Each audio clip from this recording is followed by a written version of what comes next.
Okay, let's take a closer look at these midterms. Joining us now, NewsNation political editor Chris Stirewalt. Chris, thank you so much for being with us. At this point, we've seen Democrats change their focus: abortion, the economy, now the president going after oil companies for the high gas prices so many Americans are dealing with. Is this all part of the party's master plan? Well, I wouldn't get carried away and talk about any master plans for either of these cockamamie parties. But certainly the Democrats have struggled to get their arms around a message this year. You can look at issues like crime, where they failed to take the initiative, let Republicans run up the score on that point. Same for border security. There are places that Democrats fail to engage. But the number one place where Democrats were late in engaging was in talking about the economy in a way that regular Americans, ordinary Americans can understand, because that's what these persuadable voters are going to be thinking about more than anything else, is who is going to, we're in the last pay period of the election cycle, right? People have gotten their last paychecks or will soon get their last paychecks before the election. How much money is left in the bank here as we head into the first of the month after people pay their bills? That's going to do a lot to determine how people are voting. If they feel like things are getting better, maybe they'll give the team in power another shot. If they don't think that, then they might be likely to slip toward the challenger to the party out of power, the Republicans.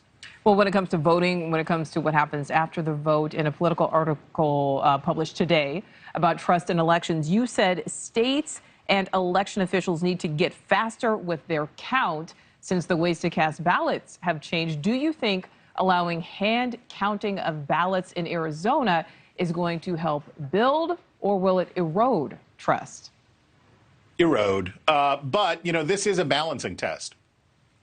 Security versus alacrity. How fast versus how confident. Now, for the hardcore deniers, there's no amount of confidence that could be enough.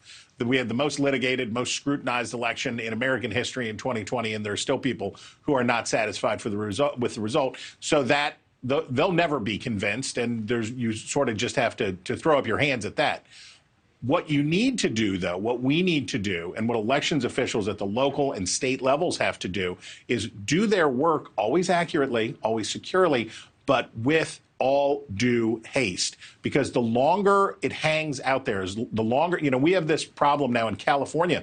They allow weeks and weeks to go by before we get results in these races.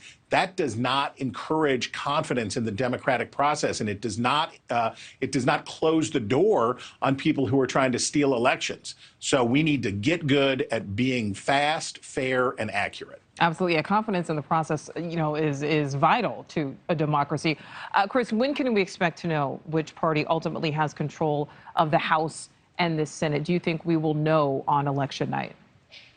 The House, it would take a Moses and his staff standing by the Red Sea to get the Democrats to hold on to the House. So I feel pretty confident that we'll have an answer for you, the team at Decision Desk HQ. And in our election night coverage, I feel pretty confident that we're going to have an answer for you on election night about the House, since the margin is so small for Democrats. The Senate, it may not be until December, because we may be waiting on the results of a runoff in Georgia, and we'll certainly be waiting.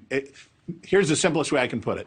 If the Republicans have a great night, they'll run up the score early, and we'll all be able to go to bed.